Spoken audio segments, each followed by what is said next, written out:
Okay, I was going to show you a few ideas as far as advertising with Facebook. Let me get in here real quick.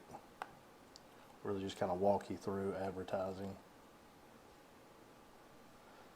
Okay, this is one of my profiles. I have a few different profiles, but when you go into, when you're wanting to create an ad, you can either go through here by clicking there, or you can go up here and create an ad. Okay, now the first thing, page post engagement. This is advertising a post that you've put on your page. This is what I use 95% of the time. You can do page likes. You can get a pretty good number of page likes, but it depends on how many people click on it and by how much they cost. You can get them for as low as a penny, or I'm not sure. I've seen them 7-8 cents a piece. So I don't really like that. I really like the post engagements better. Click to website. That one's pretty good, but Facebook is really particular on what websites and that kind of stuff. I haven't used website conversions, app installs. I haven't used any of these. I've only tried these three here, and I have the best luck out of the page post engagement.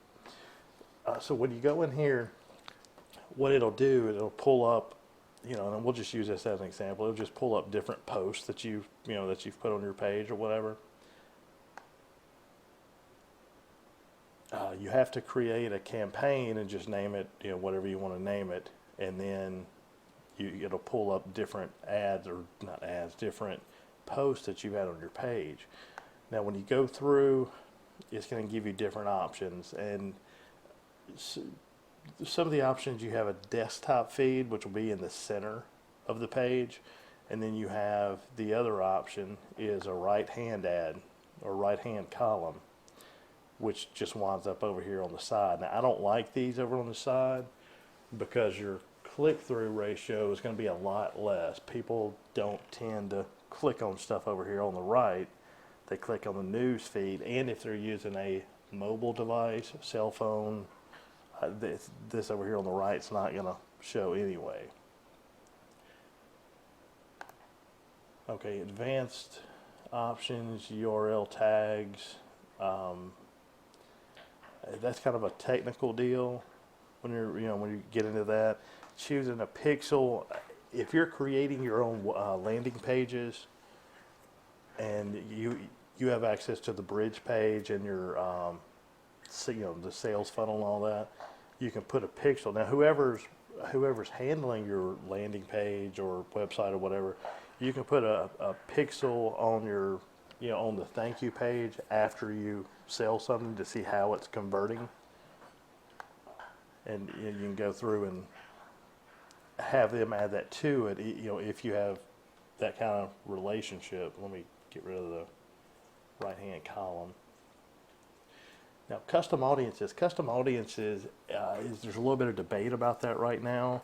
There was some different softwares you could use to look up groups and scrape the user IDs of everybody in those groups. I had a lot of luck with that. Unfortunately, Facebook frowns upon that. They made it illegal. So if you do it, your account you can get put in Facebook jail or lose your account. So right now, you don't want to do much with the custom audiences. But here you can add different countries. You could add, if you're doing the United States, you can add Australia.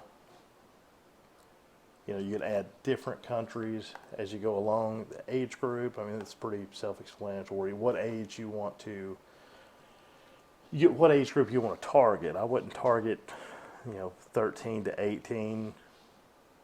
Personally, I wouldn't do anything less than about 22, because most people that age, you're going to have some people that are going to buy things, but I would probably start with 22. But we'll just kind of give an example here. Language, of course. You can put English if that's what you want, or whatever language. But interest. Now, the interest here, just to get an idea, we'll just say nail nail salon. Now, as you start typing, it's going to give you different ideas. So you can do nail salon, and then it's gonna kind of give you different suggestions through here: pedicures, manicures. You can add these things, nail polish. You can add these different options here, and you can see the potential reach is about 8.2 million. Now, you don't want to try to advertise to a group that large, because that's all over the United States to anybody that's like that. I mean, your target market, if I was doing something with nails, would probably be women. So that's going to make that go down a little bit. And personally, I would probably look at your target market. I would say I would break it into different. You see over here. You see 6.4 million. I would do a market of between 20 to 30. That's going to break it down to 3.6 million. But let's just get more specific here. Let's get more demographics.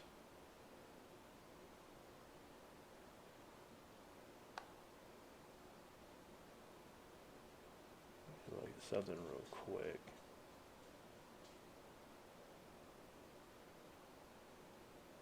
Another thing you can say, like I live in the Memphis area, so we'll just say Memphis, Tennessee. So see, that's gonna make the target market go way down, which is good, because you want to be more specific and you want to see which group you're gonna have the best success. So I would do a range from people the age of women between 20 and 30. I would try 30 to 40.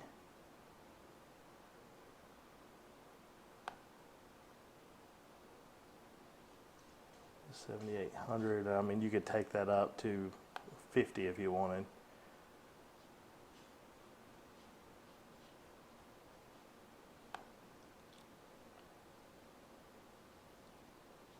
About 11,000 people. And you could play around with this, but I would do a few, test ads, and just do them at, say, like $5 a piece. That way you can see. You're about to hear my dogs going nuts in there. That way you can see what age bracket you're having the best luck with. I would try 20 to 30, 30 to 40, and 40 to 50, just to see,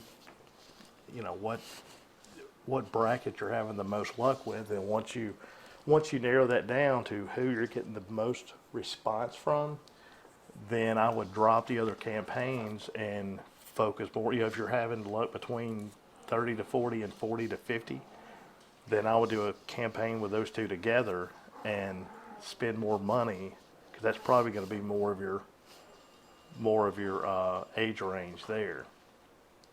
Now, you can get pretty specific with this. You can ask for certain social behaviors.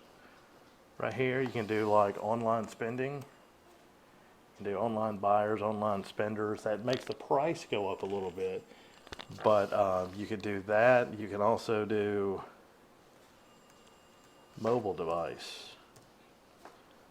You can do all mobile devices. Now, there's been studies done, and I haven't done any test campaigns with this. They say people that use Apple on the mobile devices. Let's see. They say people that use Apple tend to spend more money online, but I don't know if that's what you're looking for. But I would try to keep things in a desktop feed on. I would definitely include mobile devices, and also just a regular computer, because people are probably going to spend more at it when they're sitting at a computer, or some people do it on their phone. Just kind of depends, but that's just a suggestion. Now, here's another thing here. When you get to connections, you're probably already posting things on your personal page.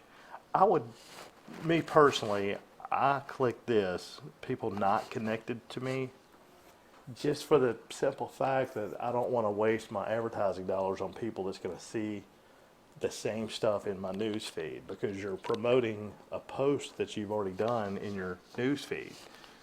So, that's just kind of a personal preference. And let's see, more categories. You can do different groups, different categories. There's different things you could put in here, but I usually don't put much in here. I'm trying not to be too specific on this. But then you get down here to your budget, and you can run it for 7 days. You can spend $5 a day just to see how it works. For 7 days, you can do it for 1 day, but you probably want to run it, we'll just say, for 7 days. And once the ad gets approved, then you'll want to keep an eye on it for a few days. And there's different, and I'll go into that in another training video, checking the statistics on the campaigns. But check it for after a few days, just see how it's running, see how things, what you want to focus on, like your click-through rate, and you want to be sure that people aren't seeing it too much. But I'll show you how to do that in another video.